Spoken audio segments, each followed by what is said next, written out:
연예계를 떠나 긴 시간 침묵을 지켜온 원빈이 김새론 논란에 언급된 이후 이번이 처음으로 입장을 밝혔다.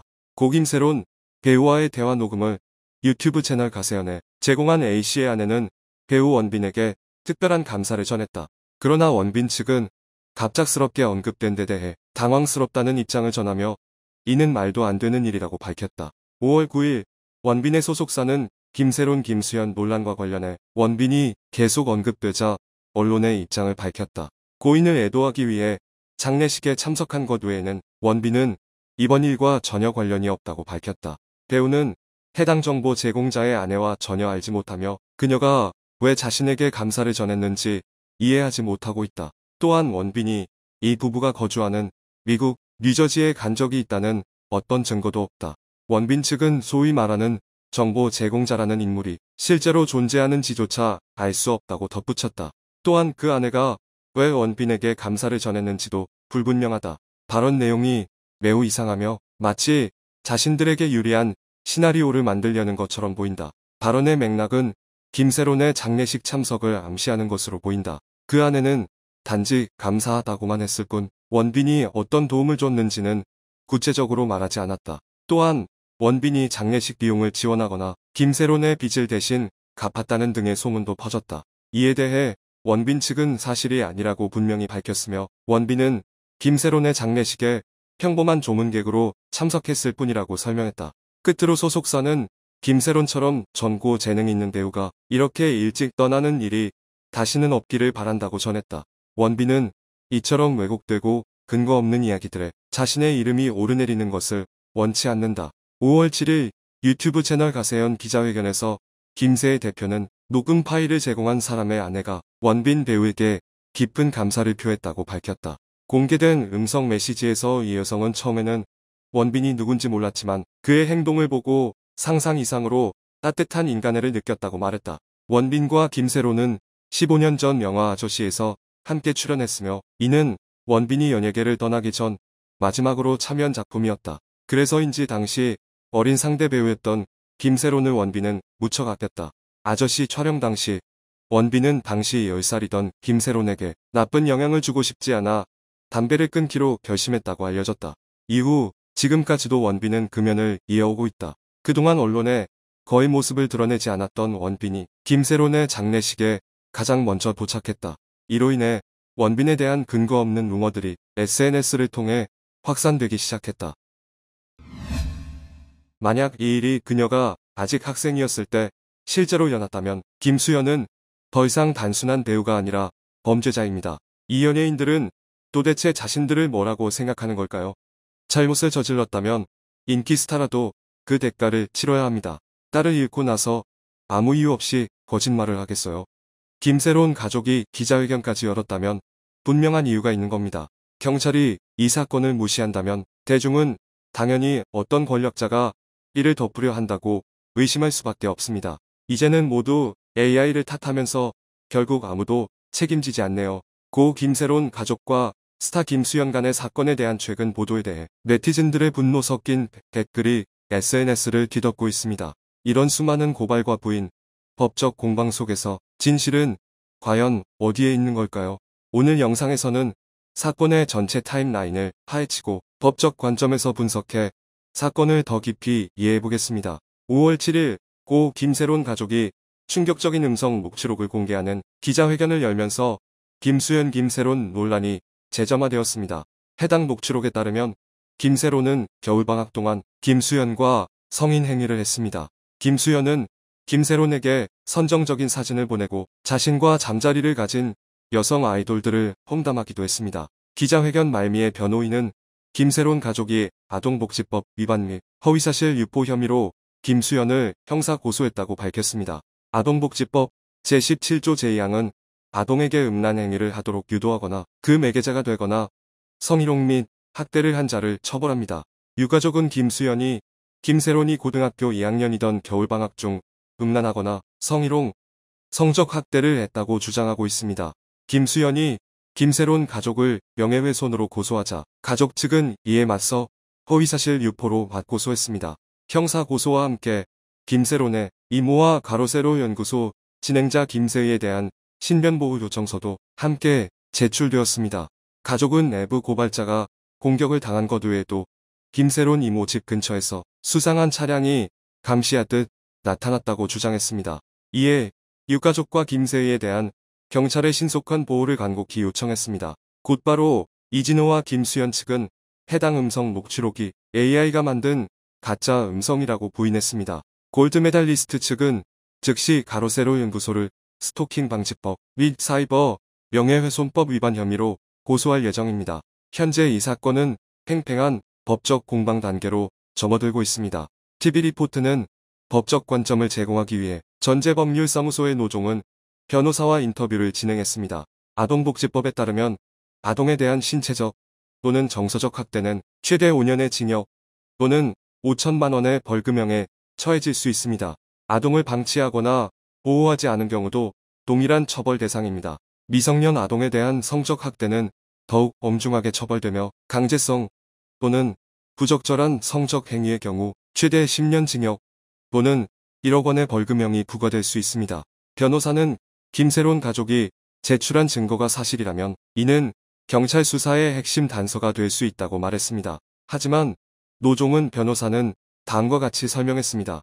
성범죄 사건에서는 피해자의 일관된 진술이 가장 중요합니다. 그러나 피해자가 사망한 상황에서는 추가 증거 확보가 매우 어렵습니다. 사건의 향방은 경찰이 수사를 얼마나 적극적으로 진행하느냐에 달려 있습니다.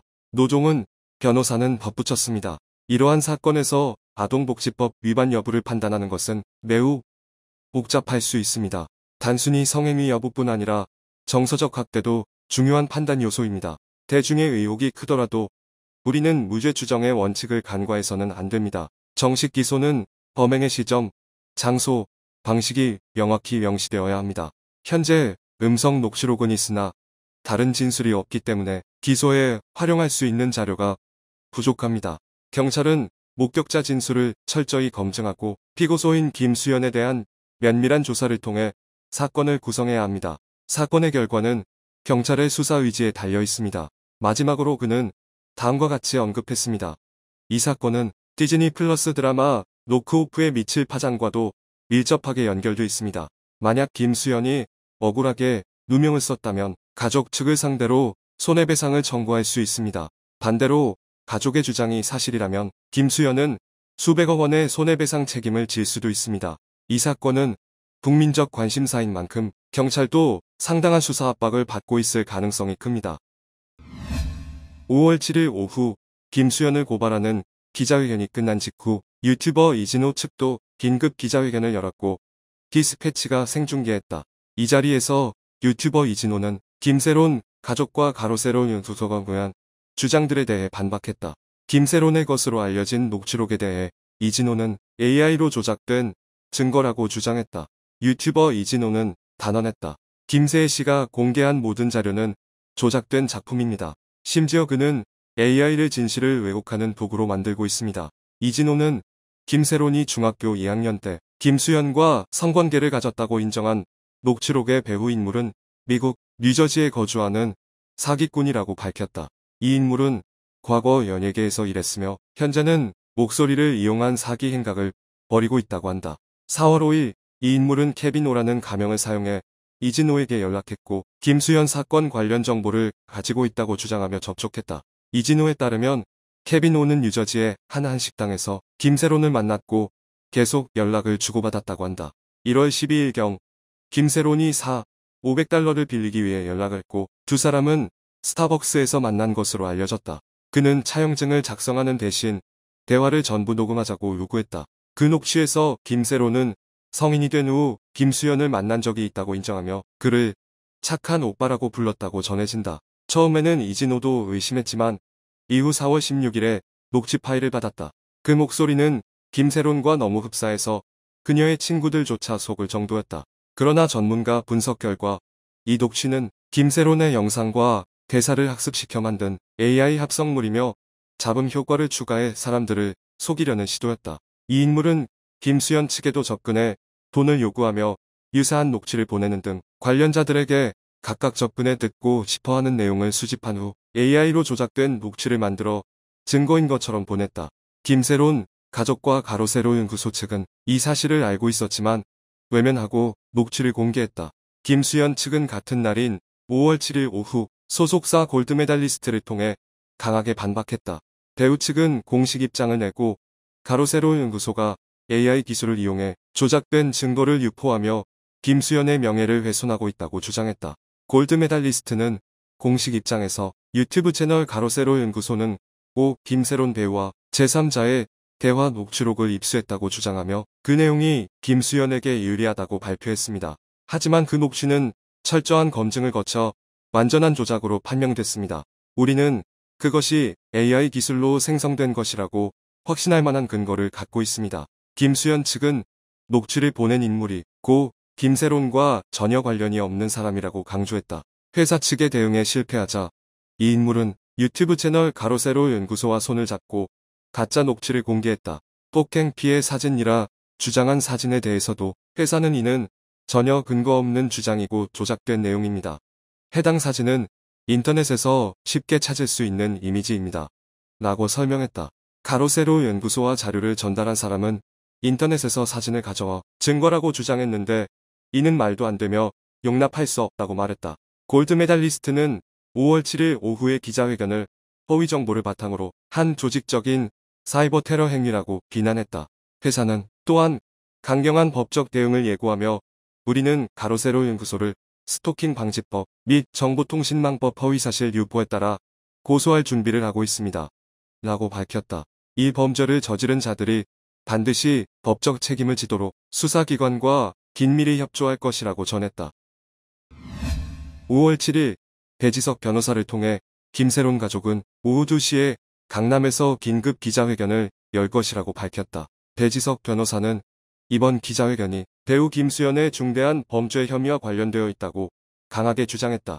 배지석 변호사는 기자회견에 앞서 우리는 김수현의 중대한 범죄를 폭로할 것이라고 예고했다. 김세론 고인의 가족을 대리하는 변호사 외에도 이번 기자회견에는 김수현의 사생활을 폭로해 가로세로 연구소 대표도 참석했다. 가로세로 연구소는 언론에 이번 기자회견의 내용을 보면 이것이 얼마나 심각한 문제인지 알게 될 것이라고 전했다. 기자회견 직전 가로세로 연구소는 오늘 오후 5시에 김수현이 김세론과 중학교 2학년 당시 관계를 맺었다는 의혹에 대해 생중계할 것이라고 밝혔다. 가로세로 연구소는 이 의혹에 대한 김세론의 음성 녹음 파일을 공개할 것이라고 밝혔다. 긴급 기자회견에서 변호인 측과 가로세로 연구소는 1시간 30분 분량의 녹음 파일을 공개했다. 변호인 측에 따르면 해당 녹음 파일은 김세론이 직접 녹음한 것이다. 김세론이 김수현과의 관계에 대해 언급한 이 녹음은 2025년 1월 10일 그녀가 사망하기 전 미국 뉴저지의 한 카페에서 녹음된 것이다. 변호사에 따르면 이 녹음 파일을 가지고 있던 인물은 지난 5월 1일에 2명의 괴한에게 폭행 및 공격을 당했다. 그 인물은 공항에서 목 부위에 9차례 칼에 찔렸다. 이에 따라 해당 증거를 가진 가족은 침묵을 계속하면 사태가 더 심각해질 것을 우려했다. 따라서 그들은 오늘 기자회견에서 김수현을 폭로하는 녹음 파일의 일부라도 공개해달라고 김세론 가족에게 강력히 요청했다. 김세론이 김수현을 고발한 것으로 의심되는 녹음 파일의 일부가 다음과 같은 내용으로 공개되었다. 저는 진심으로 당신 녹음 파일을 보관한 사람에게 한 가지를 부탁드려요. 당신을 정말 신뢰하기 때문에 이야기한 거예요. 제발 비밀로 해주세요. 저는 수현 오빠와 연애했어요. 정말 미친 얘기고 믿기 힘들죠. 하지만 저희는 중학교 때부터 만나기 시작했고 제가 대학에 들어갈 즈음 헤어졌어요. 그런데 수현 오빠와 골드메달리스트 소속사 사람들은 정말 무서워요. 뭐든지 할 수 있는 사람들이라서 제발 이 이야기는 꼭 비밀로 해주세요. 모두의 안전을 위해서요. 저는 중학교 때부터 이용당했다는 느낌을 받아요. 그는 저와 관계를 가졌던 사진을 저에게 보낸 적도 있어요. 그는 몇몇 아이돌들과도 잤다고 말했는데 그들의 이름을 미역이라고 저장해놨대요. 그들이 미역 냄새가 난다고요. 가능했다면 저는 이미 모든 걸 공개했을 거예요. 하지만 이건 제 능력을 벗어난 일이에요. 처음 그와 관계를 맺은 건 중학교 2학년 겨울 방학 때였어요. 지금 생각해보면 그걸 강제라고 해야 할지 잘 모르겠어요. 사람들은 이런 일을 가만히 둔 제가 미쳤다고 말해요. 김세론이 세상을 떠나기 한 달 전 그녀는 정보 제공자에게 이렇게 말했어요. 저를 가장 괴롭게 만든 사람은 김수현, 유튜버 이진호, 그리고 SBS 기자 강경윤이에요. 기자회견에서 가로세로 연구소 대표 김세희는 김수현 소속사가 녹음 파일을 사기 위해 400억 원을 제안했다고 폭로했다. 김세희에 따르면 골드메달리스트의 한 임원이 녹음 파일 보유자에게 직접 연락해 금액을 제안했다. 이후 김수현 측 변호인들도 해당 인물에게 직접 접근해 연락했다. 김세희는 김수현 측뿐 아니라 유튜버 이진호 역시 이 비밀 녹음 파일의 존재를 알고 있었고 10억 원을 제안한 적도 있다고 말했다. 가로세로 연구소의 발표 직후 골드메달리스트는 즉각적인 반응을 보였다. 골드메달리스트는 오늘 김세론 가족이 가로세로 연구소 유튜브 채널과 함께 주최하는 기자회견에 대해 깊은 우려를 표명했다. 골드메달리스트는 가로세로 연구소가 이번 논란을 악용해 김수현에 대한 허위 정보를 유포할까 우려하고 있다. 우리는 가로세로 연구소가 오늘 기자회견에서도 이전 기자회견 및 생중계에서 김수현에 대해 허위 사실을 계속 퍼뜨릴 것에 대해 매우 우려하고 있습니다. 우리는 언론이 김수현에 관한 보도를 하기 전에 반드시 우리와 사실을 확인해 잘못된 정보의 확산과 과장을 막고 배우에게 불필요한 피해가 가지 않도록 하기를 바랍니다.